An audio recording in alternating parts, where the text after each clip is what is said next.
Si prospetta un lungo ponte per chi ha la possibilità di farlo, naturalmente, il 25 aprile e il 1° maggio. In Italia due appuntamenti importanti, il primo prettamente nazionale, l'anniversario dalla liberazione, il secondo invece la festa del lavoro, che è internazionale anche se in alcune nazioni non si può festeggiare. Noi siamo ancora con voi presenti per l'appuntamento settimanale con Target, il talk show, il vostro salotto che vedete su Televideo Agrigento, l'LCN il 92, sul digitale terrestre, in tutta la Sicilia e parte anche della Calabria meridionale. Ci vedete anche sul sito internet www.televideoagrigento.tv, abbiamo lo streaming negli stessi orari del digitale, ovvero mercoledì in prima serata e poi nei consueti orari durante la settimana, e con la finestra dedicata a Target, dove sono inserite anche le puntate precedenti che voi potete vedere e approfondire se magari ve ne siete persa qualcuna. Noi, come sapete, diamo voce, amplifichiamo delle belle grandi realtà della Sicilia, della provincia di Agrigento in particolare, dal punto di vista delle professioni sindacali, delle associazioni, della cultura, dello spettacolo, insomma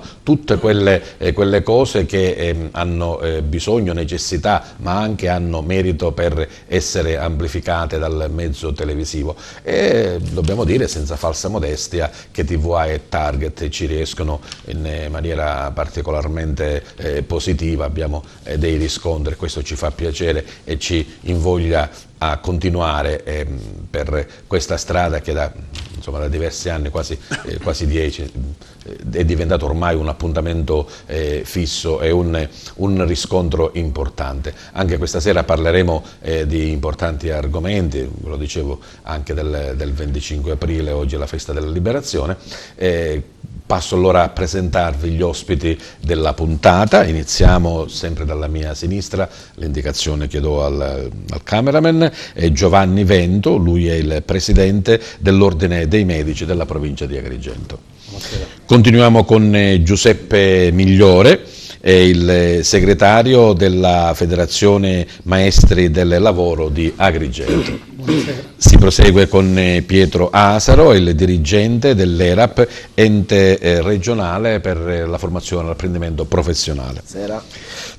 Continuiamo, lui è Luigi Bottone, recentemente ci sono state le elezioni delle RSU in tutte le categorie ministeriali, paraministeri, enti locali, insomma tutti gli enti pubblici. Lui è stato eletto per la RSU del Libero Consorzio Provincia di Agrigento per la UIL FPL. Continuiamo con Renato Terranova, fa parte della grande famiglia che è l'Associazione Filarmonica Santa Cecilia di Agrigento, lui è un corista. E poi Pasquale Cucchiara ritorna a Target, è stato ospite in altre occasioni, lui è il presidente di Liberarci Favara. Buonasera.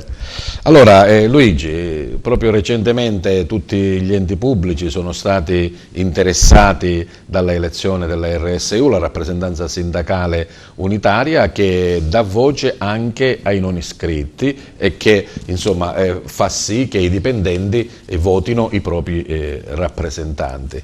È un momento importante per l'ex provincia, ecco, la chiamiamo così? Ex provincia, Libero Consorzio. Credo che siete uno degli enti più numerosi, no? Oltre 500 dipendenti tra effettivi, tra contrattisti. Esattamente 587 dipendenti, di cui un centinaio, 110 contrattisti. Niente, dopo 3 anni di attività, mi sono candidato 3 anni fa.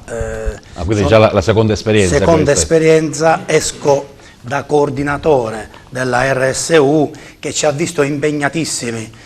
Saprai della vicenda, appunto, che da provincia passiamo a consorzio, dove siamo stati proprio, ci hanno tolto anche la dignità a ognuno di noi, perché nella famosissima trasmissione di qualche annetto fa dove l'ex Presidente della Regione si impegnò di fronte all'Italia, trasmissione Giletti, fatto prima delle altre province d'Italia, una riforma che secondo me non andava fatta, tant'è che poi negli anni successivi Renzi, ex Presidente del Consiglio, ha fatto un referendum in Italia e venne bocciato, compreso il discorso delle riforme. E per dirla in parole povere siete ancora a bagnomaria, cioè nel senso che la provincia non c'è più, c'è il libero consorzio, non c'è il presidente ma c'è il commissario, insomma una precarietà generale. Guarda, dal 2015 noi abbiamo fatto diverse manifestazioni a Palermo, riuscendo, diciamo, come numero. Ad oggi non siamo arrivati a niente, stiamo rispettando quella che è la legge 2015, numero 15 dell'agosto appunto del 2015, dove mettevano dei paletti in riferimento al numero del personale che doveva essere ridotto del 15%, siamo quasi al 9%, dovremmo essere fuori del 6%. Ma di sacrifici ne abbiamo fatti tanti, ad esempio ci hanno tolto i buoni pasto.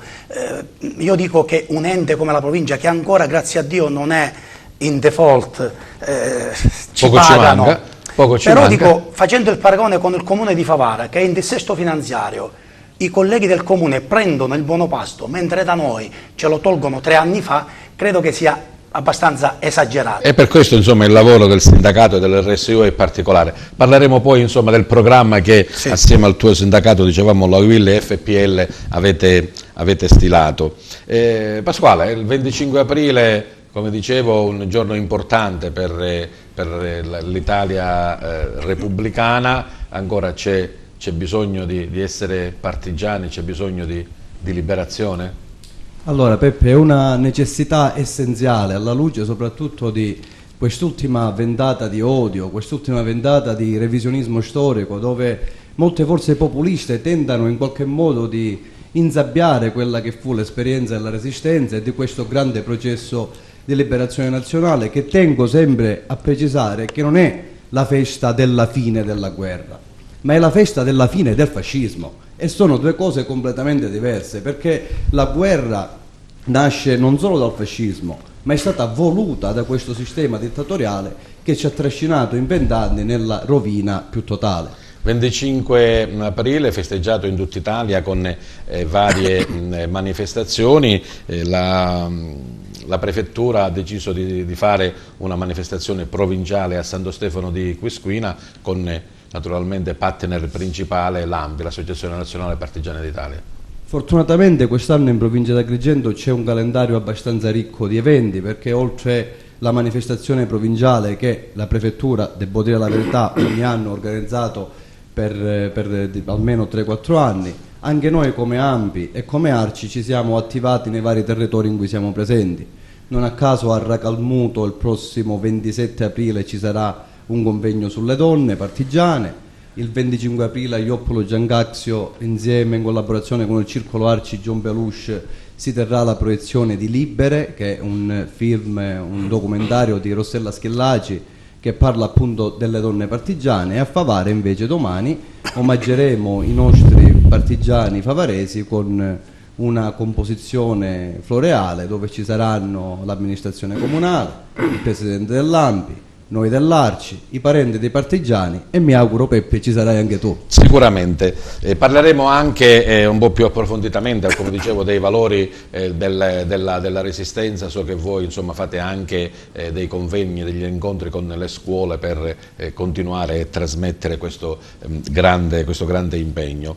È un impegno anche importante quello di Giovanni Vento, insomma, essere presidente dell'Ordine dei Medici è un titolo di prestigio ma anche gravoso, no? Di grande responsabilità. Di grande responsabilità. Sì, noi ci siamo insediati da pochissimo tempo, perché le elezioni sono avvenute nel dicembre 2017, ma l'insediamento ufficiale del nuovo Consiglio dell'Ordine è arrivato stato a gennaio. Infatti abbiamo fatto appena 3 consigli che sembrano anche pochi, però di fatto in questa fase organizzativa capite bene che c'è un problema appunto di appunto di riorganizzare la gestione di un organo istituzionale come l'Ordine, e per cui dare impulso a tutte quelle che sono le attività che coinvolgono e che riguardano 3.500 iscritti.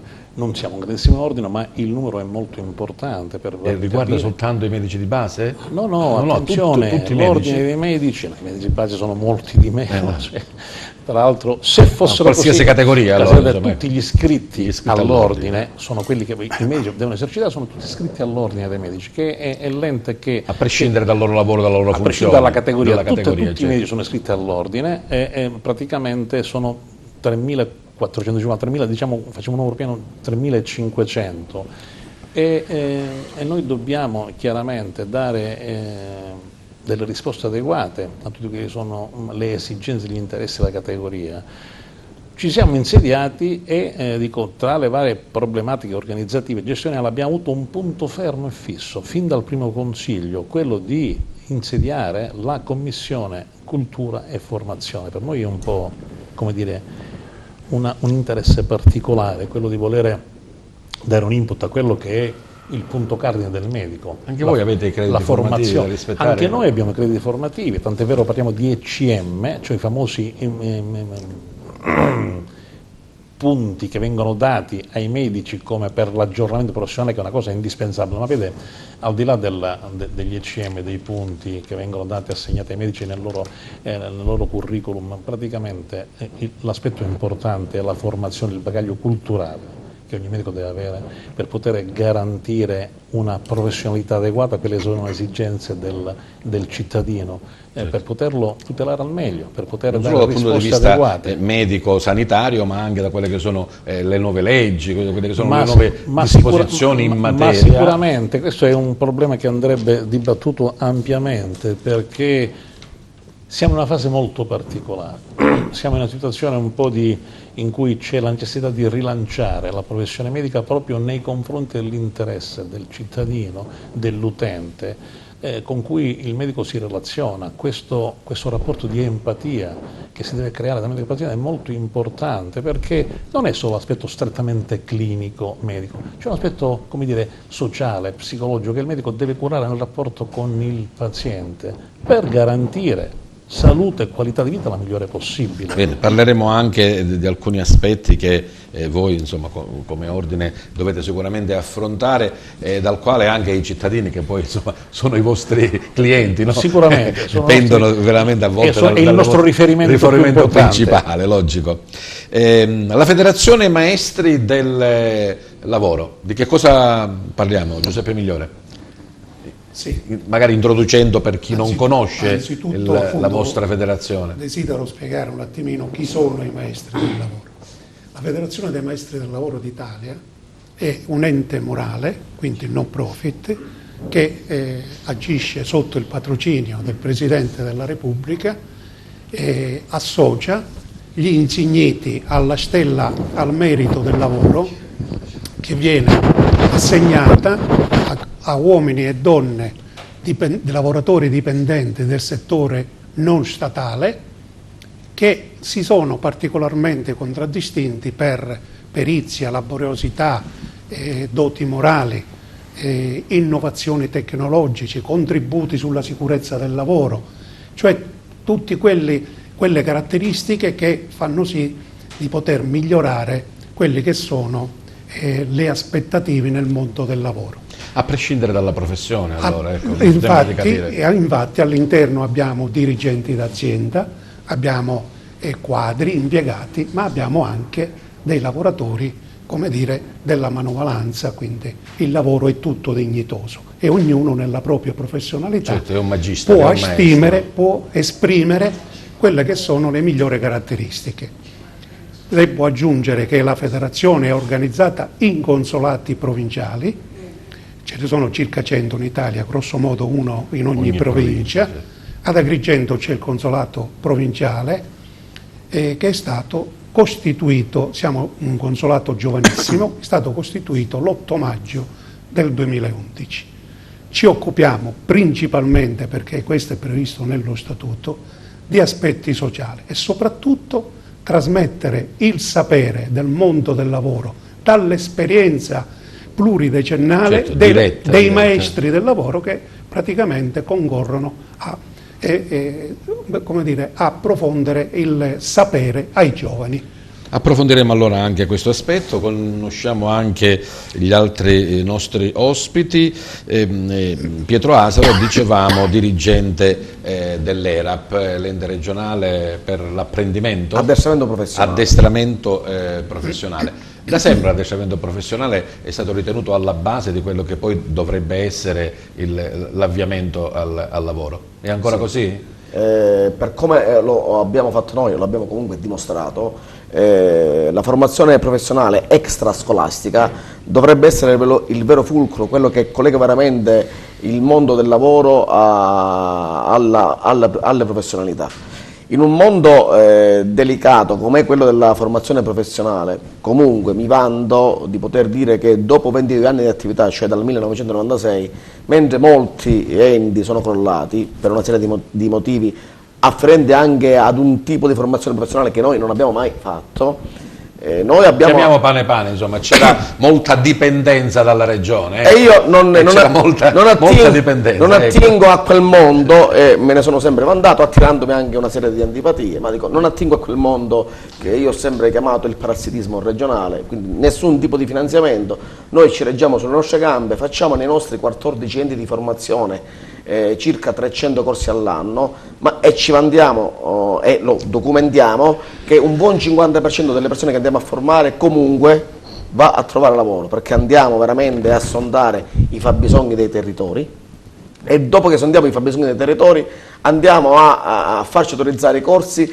che provengono dalle richieste di quel territorio. Certo, io insomma, molto spesso sentiamo parlare anche di professioni che non hanno niente a che fare con quella che è l'esigenza. C'è un'industria che magari cerca il tornitore, cerca il meccanico e noi formiamo Lei con me sfonda una porta aperta l'astronauta, per dire. Perché facendomi, ripeto, sempre odiare, lo dicevo già dal 96, che questo tipo di formazione che non era afferente assolutamente al mondo del lavoro, ma che attecchiva un mondo fatto di finanziamenti e quant'altro, prima o poi implodeva. Lei deve pensare che il classico prof, piano regionale offerta formativa, costava alla Regione Sicilia ben 220 milioni di euro, lo dico meglio così capiamo la cifra, 440 miliardi delle vecchie lire per formare ogni anno teoricamente 30.000 persone che non erano assolutamente legati al mondo del lavoro, assolutamente legati. Io ho a volte si andava magari lì per essere posteggiati o per prendersi quelle 5 euro al giorno, sì, insomma, sì. La questua dei parcheggiati sociali, come l'ho sempre chiamata io.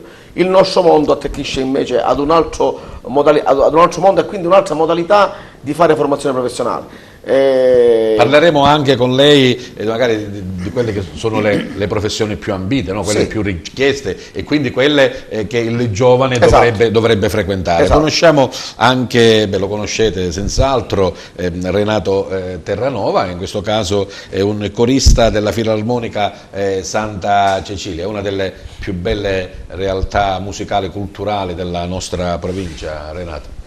Sì, io mi onoro di far parte di questa che tu hai definito grande famiglia. Siamo stati coinvolti nella 14ª edizione di Cori in Concordia, la cui eco ancora echeggia, appunto, scusa la ripetizione, nella Valle dei Templi. Ma la concordia per il Tempio o la concordia proprio tra di voi? La concordia fra i popoli. Difatti quest'anno la concordia come armonia di culture. Ogni anno c'è stata sempre una attribuzione, un obiettivo, un qualcosa non solo da raggiungere ma da consolidare.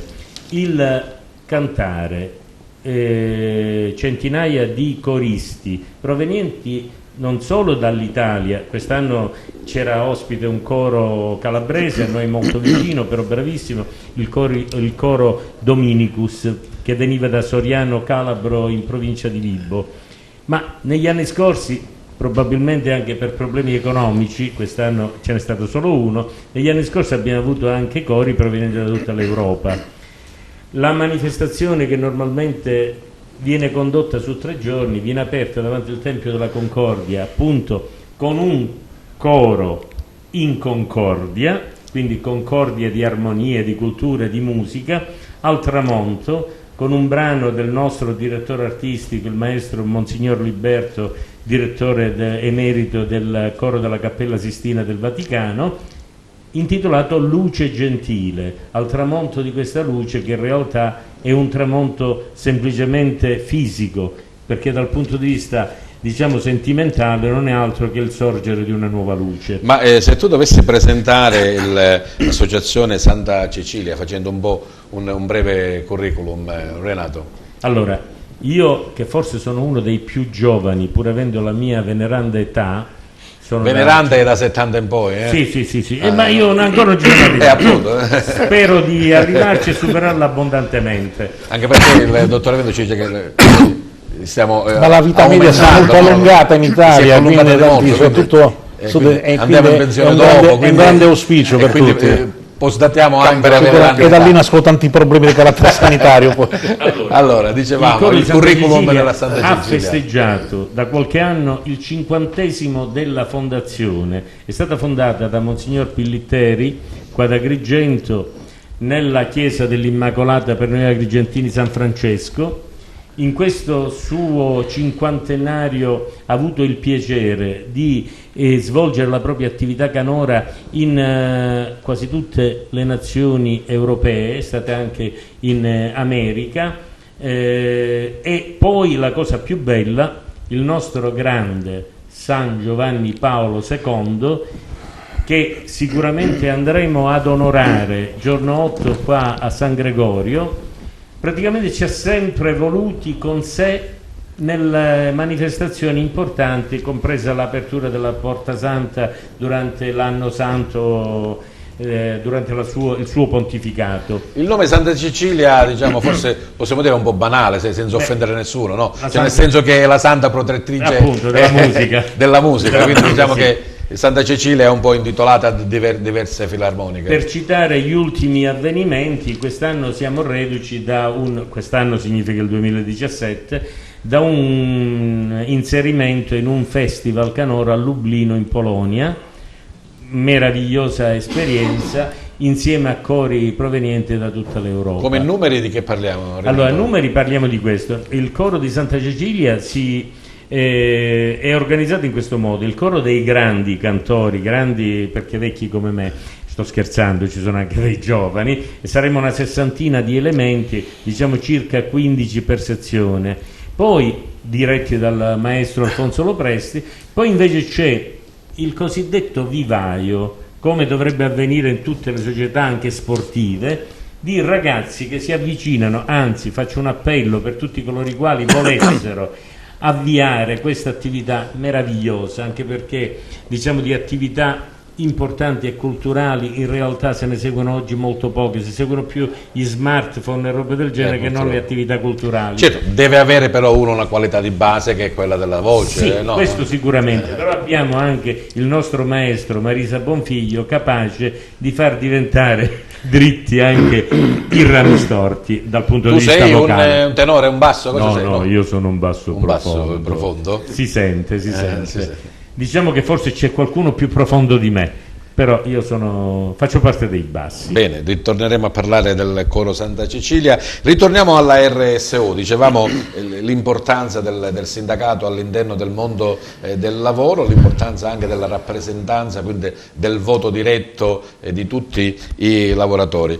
Particolarmente importante il lavoro nel libero consorzio. Ritorniamo con Luigi Bottoni, insomma, in questa precarietà anche istituzionale del vostro ente. Durante, diciamo, chiamiamola così, la campagna elettorale avete affrontato dei temi quali? Abbiamo fatto un programma che l'abbiamo presentato ai nostri colleghi.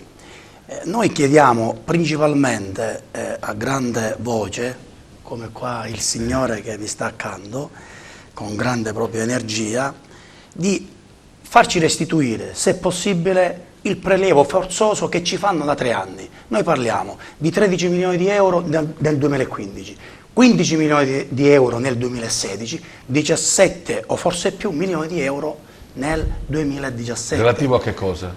Che lo Stato non ci trasferisce più queste somme pur avendo perso il referendum, quindi noi andremo nel prossimo futuro in fallimento, come già ha dichiarato il commissario regionale dell'ente provincia di Siracusa, che a giorni dichiarerà il fallimento, e quindi con le conseguenze per i nostri colleghi di Siracusa, che possono andare in mobilità con conseguenze disastrose perché non troveranno collocazione. Certo, magari noi il problema dei lavoratori lo avvertiamo in maniera minore, ma sicuramente avvertiamo le problematiche che prima erano di competenza della provincia e che adesso stentano, no? La viabilità, le scuole superiori, insomma tantissime cose che faceva la provincia e che adesso un po'... Attenzione, la provincia con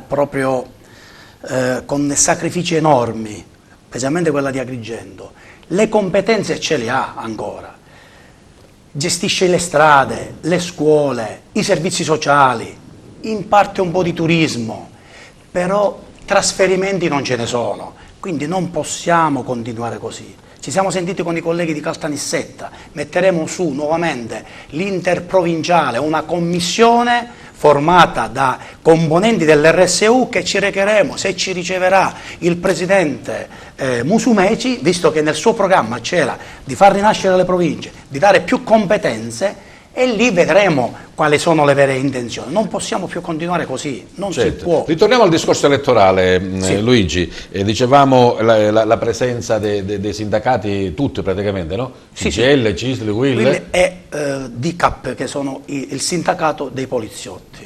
Noi abbiamo avuto 521 su 587 votanti. La UIL, cioè, che io mi onoro di rappresentare qui, praticamente ha avuto il maggiore risultato che nella storia dell'RSU della provincia non si è mai verificato, cioè da 6 componenti passiamo ad 8, Su 8 su 15, su quindi 15. maggioranza assoluta, perdiamo il nono per 2 voti, quindi voglio dire un ottimo risultato.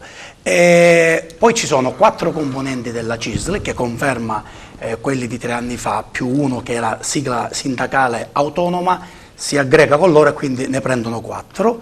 2 li prende la CGIL perdendone 2 e uno i signori della Quindi una grande responsabilità per la UIL. Grandissima responsabilità. E soprattutto Noi, per Luigi Bottone, perché leggo sei stato il primo eletto, insomma, io una sono delle stato preferenze in primo eletto, assoluto più votato. Sì, sì. Io faccio il primo eletto 3 anni fa, la mia prima esperienza, ma si sa che nella seconda candidatura il coordinatore uscente perde, invece non è stato così. Io aumento di voti pur avendo 60 dipendenti in meno che sono andati nel tempo in pensione. Diciamo una grande Quindi responsabilità. grande responsabilità. Noi chiediamo, oltre al ritorno dei buoni pasto, che già l'abbiamo chiesto al signor commissario, chiediamo la turnazione, o meglio, la cosiddetta rotazione delle posizioni organizzative, perché non è possibile che da 8-10 anni abbiamo sempre le stesse persone. Le categorie D devono girare, perché è sinonimo di trasparenza. Noi chiediamo che i nostri 100 contrattisti che campano con 500 euro al mese, gli devono dare la possibilità, quindi facendo 18 ore, magari che glieli portano a 24, quindi dare possibilità a questi ragazzi che sono diventati nel tempo vecchi, che da 25 anni sono impiegati alla provincia e che campano con 500 euro. Non è più possibile. Noi chiediamo questo ed altro, a partire da lunedì. Abbiamo chiesto questa settimana l'incontro con il signor commissario, vedremo quando ci riceverà e metteremo sul tavolo queste nostre richieste. Bene, buon lavoro allora a Grazie. Luigi Bottone. Ritorniamo al 25 aprile, dicevamo un po' celebrazioni e ricorrenze in tutta Italia, anche nei paesi più piccoli.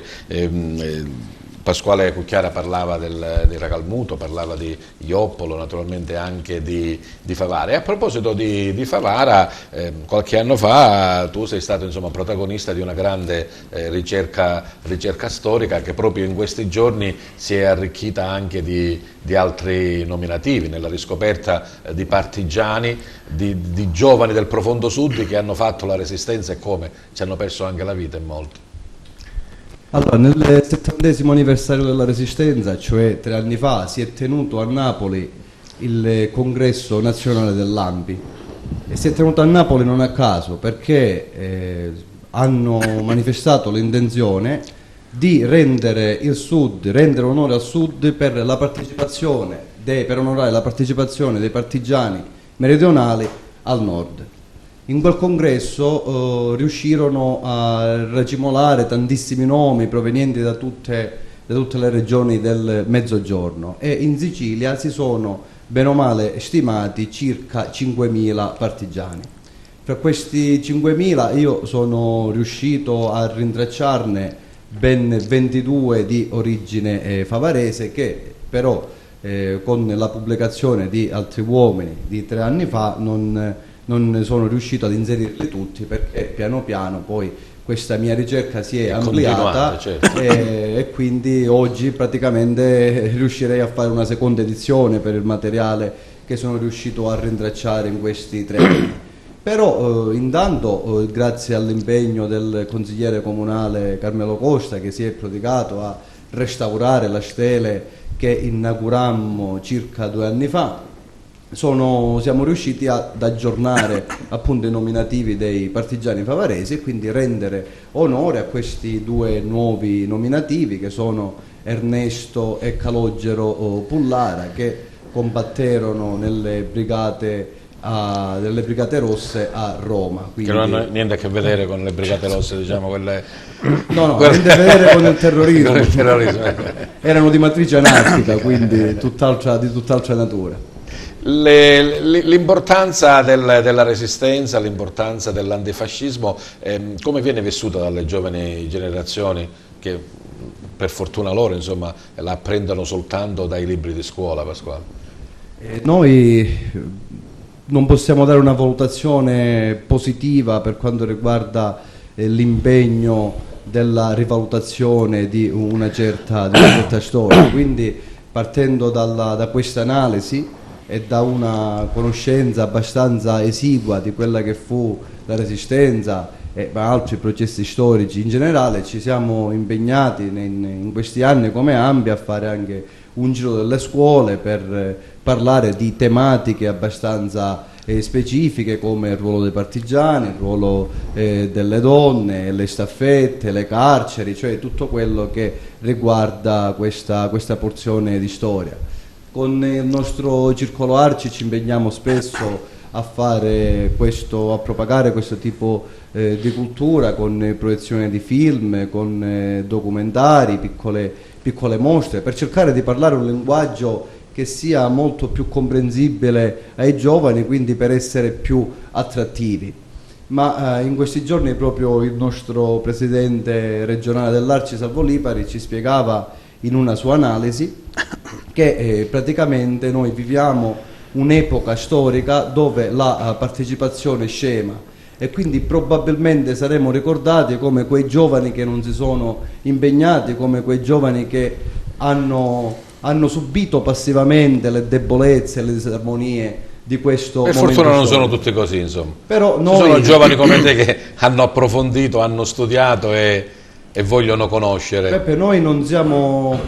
il nostro limite è quello di non riuscire ad aggregare per come vorremmo, perché io sono giovane da 10 anni che mi impegno in politica, ne ho 32, quindi quasi 32, quindi insomma, la giovinezza va un po' scemando. Va scemando e il ricambio è un po' paradossalmente non c'è, però noi ci siamo e continueremo ad essere. Bene. Ritorniamo all'ordine dei medici.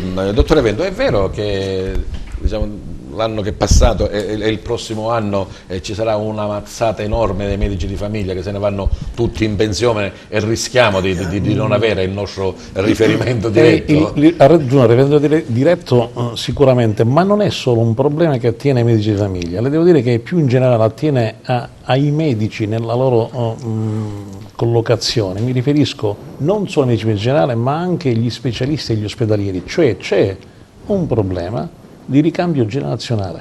Praticamente andranno in pensione da qui, statisticamente dal 2018 al 2024-25, circa 30.000 medici. E questo è un problema grosso. Ma ci sono nuovi medici, sì. Ci sono nuovi medici, ma il problema è che il ricambio non è, come dire, adeguato in termini numerici a quelle che sono le esigenze della popolazione. Non è in automatico, l'ASPI esce uno e ne entra un altro. Non è così, perché praticamente tutto viene regolamentato da dei criteri di albi o quantomeno di graduatorie per i quali si è messi in servizio. Il problema è quello è che queste graduatorie si stanno per esaurire. Questa è una battaglia che l'Ordine sta facendo assieme anche ai sindacati, cercando di far sì che il governo possa intervenire, e gli stessi ordini stanno caricando di questo impegno per poter promuovere, aumentare le borse di studio. Per quanto riguarda lei sa che in medicina generale adesso si accede attraverso un corso di formazione di 3 anni e poi ci sono le specializzazioni per le altre branche. Bene, aumentare il numero di borse di studio necessario, obbligatorio, perché a fronte di circa ogni anno 3.000 medici, faccio un esempio settoriale, di medicina generale vanno via, ne subentrano circa 800-900, quindi lei capisce che è un problema grosso, per cui dobbiamo cercare in questi anni di ricorrere, stiamo chiedendo al governo di intervenire. E devo dire che la Lorenzina, quando hanno cercato si sono resi conto del problema, stiamo cercando di tamponare a questa carenza proprio di personale sanitario sul territorio, ma anche negli ospedali, cercando di aumentare il numero delle borse di studio regione per regione, i corsi di specializzazione. Il problema è che il governo ha finanziato in altri soldi che le regioni purtroppo io adesso qui dovrei entrare in discorsi di carattere politico, perché c'è un problema di gestione una piccola critica la possiamo fare, no, ma per carità non mi volevo esimere da questo, mi riferivo al fatto che ci vuole un po' tempo per entrare in questo argomento, perché noi abbiamo fatto presente che è necessario che il medico, il sanitario entri nei processi decisionali, perché possiamo dare un input particolare a quello che è questo aspetto che va colmato, perché è necessario, altrimenti noi rischiamo di non garantire più sul territorio l'assistenza ai cittadini così come dobbiamo garantirla. Anche perché dalle ultime norme, o comunque quella che è l'evolversi della situazione medica, anche dal punto di vista delle leggi, dà tantissime, forse ancora più importanza e forza al medico di base. Il medico di base, è quello, insomma, che adesso deve sapere tutto e deve sapere indirizzare. Allora voglio far chiarire ancora un concetto. Il medico di base è tra le varie figure sanitarie deputate al controllo, alla gestione del governo, al governo clinico, è colui che si pone per primo sul territorio, è quello che intercetta la patologia ed ha un ruolo un po' particolare, perché se uno dei cardini della sanità è la prevenzione, bene, la prevenzione la può fare chi per primo intercetta le patologie, chi ha l'opportunità di cogliere iniziare una medicina appunto di opportunità, di iniziativa, e poter cogliere aspetti che presi in tempo, con una medicina appunto preventiva, con una prevenzione adeguata, può intervenire facendo sì che poi si cronicizzi, ma non solo, cogliendo anche un altro aspetto di carattere economico, quello che deve capire il governo, nel senso che evitiamo le cronicizzazioni, evitiamo i ricoveri ospedalieri, evitiamo in altre parole una spesa economica, programmando bene questo tipo di intervento sul territorio, e questo è uno degli aspetti più importanti per quanto riguarda la sostenibilità di questo sistema sanitario, perché noi diciamo che il problema è riuscire a allocare risorse economiche e umane nel migliore dei modi. Non si può tagliare nella sanità. Altrimenti la sanità non può. Io faccio solo una battuta. Io dico che la sanità deve avere obiettivi di salute e non di bilancio. Questo è un problema chiave per poter capire bene qual è la necessità che si pone adesso per noi, ma soprattutto per gli utenti, perché è l'anello finale a cui noi ci rivolgiamo nel poter gestire al meglio e nel poter garantire salute la migliore possibile. Bene, poco fa Giuseppe Migliore accennava al progetto scuola-lavoro, no? A questa simbiosi tra il mondo della scuola e quello del lavoro, ma anche alle finalità e ai progetti sociali dei maestri del lavoro. Sì, la missione principale della Federazione dei Maestri del Lavoro ovviamente è quella di trasmettere il sapere in materia di valore, sicurezza, orientamento al lavoro e trasmetterlo soprattutto ai giovani, sono loro il futuro della nostra società. A livello nazionale la nostra federazione ha firmato un protocollo d'intesa da oltre 10 anni col MIUR, quindi il Ministero della Istruzione e della Ricerca Universitaria, proprio per consentire ai maestri del lavoro a titolo di volontariato trasmettere queste conoscenze, queste esperienze di persone che con grande capacità sono stati, come dire, inseriti nel mondo del lavoro, e aiutare questi giovani appunto in materia di sicurezza sul lavoro. In questi ultimi tempi assistiamo su tutti i media quello che sta succedendo in aumento delle morti bianche, e quindi andiamo lì con degli specialisti che vanno a spiegare in materia molto sintetica e nel rispetto delle normative vigenti quali sono gli accorgimenti a cui i giovani che si avvicinano al mondo del lavoro devono attenersi, proprio per evitare lavorare in sicurezza. Già è difficile trovare il lavoro, figurarsi se poi uno ci deve perdere anche la vita. E poi una cosa importante, che ne parlavamo l'altro giorno con altri ospiti, per quanto riguarda appunto la sicurezza sul lavoro, che in qualsiasi gara d'appalto gli oneri di sicurezza non sono soggetti al ribasso, quindi anzi devono essere aumentati e incrementati. Questo è un aspetto positivo, importantissimo. un aspetto positivo. Poi dicevo, noi ci proponiamo sempre con degli esperti a livello provinciale, siamo giovanissimi, abbiamo un responsabile della scuola lavoro. L'anno scorso ad agosto abbiamo firmato un protocollo d'intesa a livello territoriale con l'Istituto Gallo, dove abbiamo trovato un dirigente scolastico molto aperto a nuove didattiche e ha saputo cogliere questa nostra iniziativa per arricchire il bagaglio culturale e professionale dei ragazzi, e ci siamo proposti già da quest'anno, abbiamo già tenuto 4 lezioni con degli specialisti al Niccolò Gallo, parlando appunto e di orientamento al lavoro e di sicurezza e anche orientamento agli studi, perché pur essendo un istituto di carattere tecnico, ciò non toglie che qualcuno c'è la libertà, possa scegliere di continuare nelle sedi universitarie. In materia sul lavoro, per esempio, è importantissimo riuscire a spiegare, a far comprendere ai giovani qual è la cultura del lavoro, gli aspetti del lavoro che hanno riflessi sociali, morali, culturali e anche economiche per quanto riguarda la nazione. Abbiamo spiegato ai giovani dove possono attingere notizie per l'inserimento nel mondo del lavoro, quali sono le novità, i regolamenti, i nuovi contratti in materia di lavoro. Per esempio abbiamo parlato molto delle start-up dal punto di vista tecnologico, cioè le nuove idee, le nuove imprese, i finanziamenti che i giovani possono avere. Vorremmo noi contribuire affinché i nostri migliori cervelli rimangano all'interno della nostra terra natia, proprio con questi progetti. Diciamo che oggi sul telegiornale che parlavano proprio dell'emigrazione, no? La fascia di età tra i 20 e i 30 anni è quella che emigra di più. In maniera strana apprendevo che la regione dove ha più emigrazioni dai 20 ai 30 anni è il Veneto, Friuli Venezia Giulia e Emilia Romagna. Non mi chiedevo il perché, poi ho capito perché anche lì i cervelli vanno in fuga, cioè non soltanto la manovalanza. Dobbiamo bloccarli. Questo è uno di quegli aspetti che dovrebbe fare riflettere un attimino il mondo politico, perché i cervelli, le migliori risorse non li possiamo assolutamente perdere. Anche perché li formiamo noi. Anche perché, bravissimo, spendiamo i soldi per la formazione e poi invece li perdiamo perché vanno all'estero o sono appannaggio di nuove ricerche. Il mondo della ricerca poi è un mondo tutto particolare. Noi, ripeto, abbiamo iniziato quest'anno scolastico, quindi 2017-18, con queste prime lezioni nel mondo della scuola.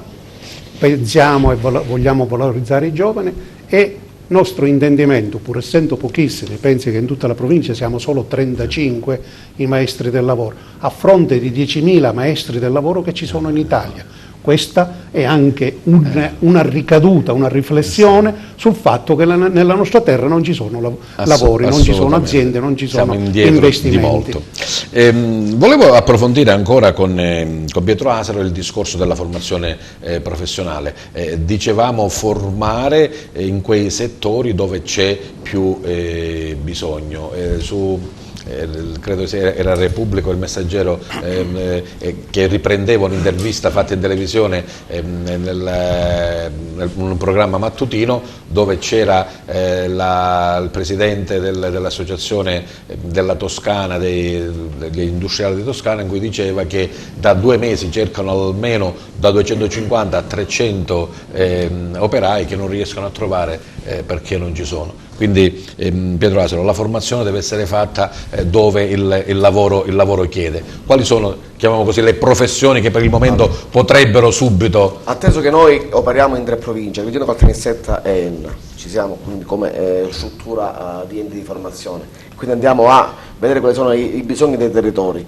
Atteso che io come canicattinese o agrigentino opero prettamente di più nella provincia più scarsa d'Italia, diciamocelo, non è che ce lo diciamo noi, ce lo dice il sole 24 ore. Vabbè, un anno siamo ultimi, un anno penultimi, insomma, sì, ecco, sì. variamo. Sì. Ma no, dico, ma mi viene anche da ridere perché qualcuno anni fa festeggiava, perché invece di essere come al solito al 109 posto su 110 province, eravamo saliti, pensi un po', al 106esimo posto. Appunto, per e questo qualche sindaco andava beato nelle TV a dire: io ho portato Agrigento dal 109esimo posto al 106esimo posto. Era stato un grande sacrificio. Allora, dico, premesso, atteso questo, nonostante la provincia di Agrigento è la più scarsa d'Italia, comunque ci sono nicchie di mercato che ci vengono a richiedere professionalità che la classica formazione regionale, quella con i finanziamenti, non riesce a dare. Per esempio, io ho avuto in questi giorni incontri con una cooperativa di supermercati che non riescono a trovare, detto così, macellai preparati per le varie macellerie che hanno nei supermercati. Ne dico un'altra: non riescono a trovare salumieri ben preparati sotto un profilo tecnico, pratico, teorico, in tutti i sensi, che possano andare a lavorare nei supermercati. Ma forse perché queste professioni non erano scolarizzate, ecco, cioè uno che fa il macellaio non è che se ne va a scuola, assolutamente, se ne va a bottega, ecco, ma io poco fa l'ho detto, se ne va a bottega. L'ho detto, la regione Sicilia, invece di spendere negli anni del sacco 400-500 miliardi di lire o 250 milioni di euro, che è la stessa cosa, in formazione parassita e inutile, dovevano collegare direttamente le persone dentro le botteghe artigiane, dentro le aziende di qualsivoglia tipologia. Faccio un esempio che qui dentro, lampante. Avete mai sentito dire voi un corso per cameraman per TV private? Noi anni fa l'abbiamo fatto a Palermo perché ci è stato richiesto specifico, ovviamente ce lo siamo fatto autorizzare con tutti i dettagli del piano didattico. Quindi voglio dire, ribadisco, una formazione prettamente legata ai territori, una formazione che regge su se stesso. Io non ho finanziamenti, la mia è una struttura che costa 4 zeri al mese, non dico la cifra davanti, ma costa 4 zeri al mese con tanti dipendenti in tutte le strutture che abbiamo. Quindi voglio dire... E proprio per questo quindi deve offrire un prodotto che poi deve essere valido. Io sono legato all'utenza, quindi l'utenza a me mi boccia, non è che qui c'è il corso finanziato o questo delle 5 euro.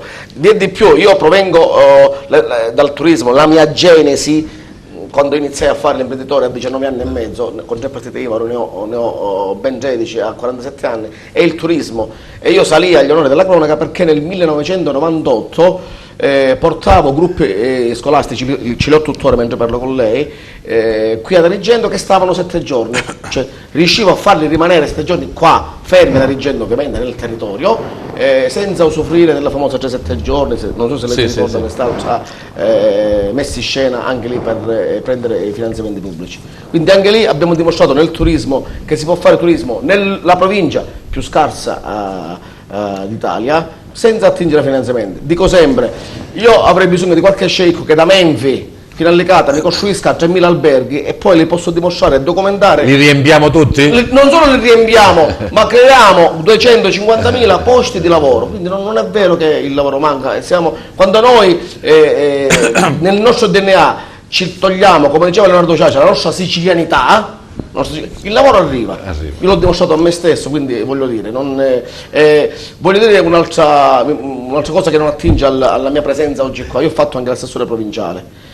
Se oggi il consorzio provincia, commissariato, libero consorzio, insomma, come si chiama, ecco, in questo regime dittatoriale creato da Crocetta, dove lui ha commissariato la qualunque, perché nessuno doveva essere democraticamente eletto ma nominato, se la provincia di Agrigento oggi, non so fin quando può arrivarci, continua a pagare gli stipendi a circa 600 dipendenti, e me ne assumo la responsabilità di quello che andrò a dire. l'altro io sono politicamente scorretto quando parlo, è forse grazie all'oculata gestione del Presidente D'Orsi. Bravo.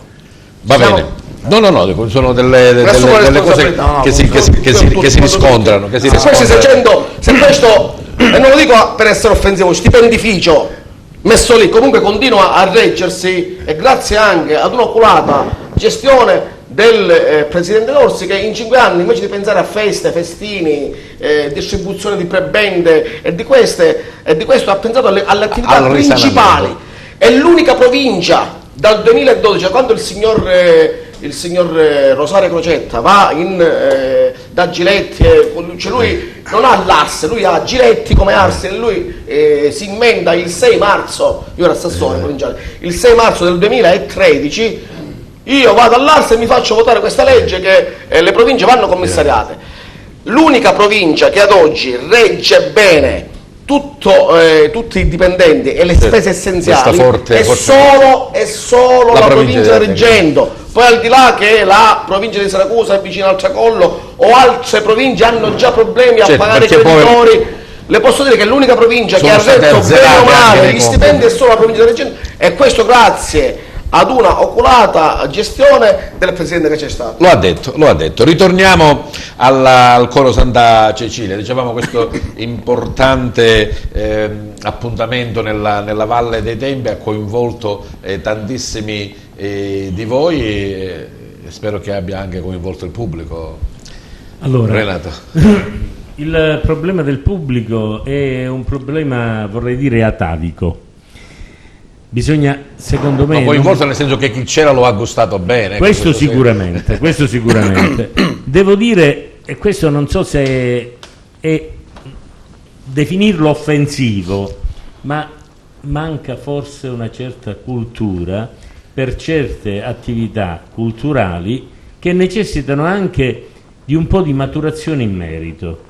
Cioè, a noi capita di avere pubblici immensi che godono tantissimo di certe manifestazioni, però capita anche di non avere grandi numeri. Allora questa è una cosa molto strana. In Cori in Concordia questo non capita, anche perché sono coinvolte in varie attività, sia ai templi, per cui la gente oltre che venire a sentire la manifestazione gode anche di quel momento dei templi, la location eccetera. Ma abbiamo avuto anche la chiesa, la concattedrale di San Domenico piena, e hanno potuto gustare della grandissima musica offerta oltre che da noi, ma noi ci mettiamo da parte perché eravamo il coro organizzatore, ma anche dal coro Dominicus, bravissimi, molto bravi. Noi abbiamo poi assieme fatto l'indomani, la domenica, sempre sotto la instancabile guida del nostro presidente, il dottore Montana, il quale veramente di una capacità, perché ha retto quasi da solo l'organizzazione del tutto. La domenica abbiamo animato la funzione religiosa celebrata dal nostro cardinale Don Franco, eccezionale anche nel modo di porgere, con la concelebrazione del nostro direttore artistico, il maestro Giuseppe Liberto, e in cui abbiamo voluto cantare un paio di brani che furono composti appunto dal maestro Liberto in occasione della venuta di San Giovanni Paolo II qua da Agrigento, il quale San Giovanni si fermò perché li volle ascoltare, si sedette per ascoltarci, e da quel momento siamo diventati la sua creatura. Una cosa bellissima che fa accaponare la pelle nel pensare che un santo che ci sta guardando da là in realtà è il nostro santo protettore. E voi dicevate che in occasione del 25esimo anniversario della visita qui ad Agrigento, del suo discorso nella Valle dei Templi, ci sarà una ricorrenza. Giorno 8, prima passerà, sembra, il Giro d'Italia. Il 9 è il Giro d'Italia. Il 9 è il Giro d'Italia. Allora, meglio così. Alle 9:30 ci sarà questa veglia di preghiera che sarà anche animata appunto al piano San Gregorio, dove venne a pronunciare il suo grande anatema il grandissimo appunto San Giovanni Paolo II, e animeremo diciamo con qualche canto che riproporrà anche i canti fatti allora, perché noi eravamo presenti in quella meravigliosa manifestazione, per ricordare questa figura. E a proposito di canti, so che con la regia avete concordato insomma 2 spezzoni e così insomma per darci un piccolo assaggino sì. Del vostro essere filarmonica. Allora, i 2 brani, 2 frammenti, brani, ecco, sì. sono uno è proprio l'inno di Cori in Concordia, composto appunto dal maestro Liberto, che è intitolato Luce Gentile. L'altro invece, formato da 3 brani, da 3 frammenti, non mi viene la parola giusta, alla valle dei quali c'è sempre una riflessione che è legata appunto al luogo, è legata alla manifestazione, è legata anche a San Giovanni Paolo II. Bene, allora che si intitola Beati i Pacifici. Se Piero è pronto può mandare questo piccolo contributo per sentire e vedere la Filarmonica Santa Cecilia.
Bene, la qualità insomma era quella che era, però abbiamo voluto così in fretta e in furia raccimolare dei piccoli frammenti per darvi diciamo un riscontro tangibile del coro Santa Cecilia. Abbiamo visto comunque la direzione dei 2 maestri, il nostro Alfonso Lopresti e il professor Gianfranco Gambareri, maestro del coro Dominicus di Soriano Calabro. Io il coro lo paragono a un batterista, no? Nel senso che contemporaneamente con i 2 piedi e le 2 mani deve fare 4 cose diverse. E così no, le 4 parti del coro, Renato, no? Allora, diciamo che nella migliore delle ipotesi è così. Sì. Spesso può capitare che in realtà sono 6 le sezioni o anche 8. Nel canto principale che poi abbiamo eseguito tutti assieme sabato sera, che è il Cantico delle Creature, composto quando è stato ristrutturato il Duomo di Assisi, e in occasione di quella giornata il maestro Liberto propose il Cantico delle Creature alla presenza sempre di San Giovanni Paolo II, e tutti assieme, specialmente l'ultima parte, era a 8 voci. Insomma, molto difficile, però meraviglioso da ascoltare. E questo insomma è anche la prova provata del vostro valore, insomma. Bene, è praticamente finita la nostra trasmissione. Magari ci sono ancora tante altre cose da dire, tante altre cose da aggiungere, però insomma Target dall'input, ecco, dà il là per degli argomenti che magari, se poi hanno bisogno di approfondire in quelle che sono la programmazione di TVA, sicuramente troveremo degli altri spazi da dedicarvi. Non so se voi ne siete a conoscenza, ma quando noi arriviamo alla fine e poi dobbiamo salutare, non possiamo permetterci, per la tipologia di trasmissione, di dire grazie e arrivederci, non sarebbe troppo facile e troppo riduttivo, per cui vi dedico 30 secondi per un saluto, ma che deve essere, non lo so, un riferimento alla vostra professione, un messaggio che volete lanciare, una riflessione, o comunque un qualcosa che ci spone ad andare avanti sempre nel migliore dei modi e in maniera positiva. Noi, carissimi ospiti, il bicchiere lo vediamo sempre mezzo pieno, dottore, quindi dobbiamo obbligatoriamente anche noi spronare chi ci vede che in fondo la vita è bella e vale la pena di viverla. Grazie della presenza e della partecipazione e buon lavoro al Presidente dell'Ordine dei Medici della provincia di Agrigento, Giovanni Vento. Grazie a voi. L'impegno come ordine è quello di poter garantire al meglio la professione, dare soprattutto su argomenti importanti, se andare nello specifico la formazione che dà qualità e professionalità al medico proprio per l'utente, per il cittadino, combattere il precariato, che è un altro aspetto importante, che è veramente difficile e drammatico per i giovani medici. E poi, se mi consente, un riferimento particolare a quello che in questo momento sta dando un'escalation esponenziale, la violenza verso i sanitari, se ne parla in mass media, continuano a parlarci, e che quindi noi vogliamo cercare, come contributo ai medici, di cercare di dare garanzia sui posti di lavoro ai medici per poterli affinché siano più efficienti possibili e dare garanzia veramente nel lavorare in serenità e in tranquillità. Grazie a Giuseppe Migliore, segretario della Federazione Maestri del Lavoro di Agrigento. Grazie a voi per averci dato l'opportunità di far conoscere questa nostra federazione nazionale, l'impegno sociale e culturale che mettiamo a disposizione, e soprattutto il vivere del maestro del lavoro non è quello di attaccare al muro la pergamena del titolo di onorificenza ricevuto, ma metterlo a disposizione dei giovani e soprattutto, oltre a essere maestri del lavoro, sperando di riuscire ad essere anche maestri di vita. Grazie a Pietro Asaro, dirigente dell'Istituto ERAP. Grazie a voi. Ci saranno altre trasmissioni in cui avrò forse magari più spazio per elencare altre cose, sempre attenenti al mondo del lavoro, perché da lì comunque si parte. Un indirizzo ai giovani di cambiare, se ci riescono, ahimè, diceva Leonardo Ciacia, mentalità in questa provincia, e di sbracciarsi di più. Mamma Regione è finita. E comunque, chissà mai, continuarsi a dare sempre prebende, sbracciarsi di più e crearsi del lavoro. Io il lavoro non l'ho mai cercato, me lo sono inventato e creato. Grazie a Luigi Bottone, RSU della UIL FPL. Un auspicio, proprio per dire brevemente, noi passiamo da 5 a 6 anni a questa parte, da 750 dipendenti a 580. Potremmo essere ancora di meno se modificano la legge Fornero per dare la possibilità a questi 110 contrattisti di diventare impiegati di ruolo. Grazie a Renato Terranova e all'Associazione Filarmonica Santa Cecilia di Agrigento. Grazie a voi. Cosa dire? Sicuramente dare un input. Sentivo poc'anzi la classificazione di Agrigento. Sarebbe molto più bello, con l'aiuto di tutti, stimolare anche le attività culturali di qualsiasi ordine e tipo, cercando di minimizzare quelli che sono le valorizzazioni del lavoro di Agrigento. Grazie a voi per averci dato l'opportunità di far conoscere questa nostra federazione nazionale, l'impegno sociale e culturale che mettiamo a disposizione e soprattutto il vivere del maestro del lavoro non è quello di attaccare al muro la pergamena del titolo di onorificenza ricevuto, ma metterlo a disposizione dei giovani e soprattutto oltre a essere maestri del lavoro, sperando di riuscire ad essere anche maestri di vita. Grazie a Pietro Asaro, dirigente dell'Istituto ERAP. Grazie a voi. Ci saranno altre trasmissioni in cui avrò forse magari più spazio per elencare altre cose, sempre attenenti al mondo del lavoro, perché da lì comunque si parte. Un indirizzo ai giovani di cambiare, se ci riescono, ahimè, diceva Leonardo Ciacia, mentalità in questa provincia e di sbracciarsi di più. Mamma Regione è finita.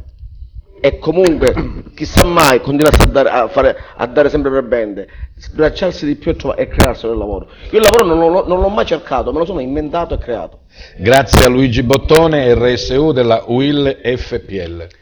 Un auspicio proprio per dire brevemente, noi passiamo da 5 a 6 anni a questa parte, da 750 dipendenti a 580.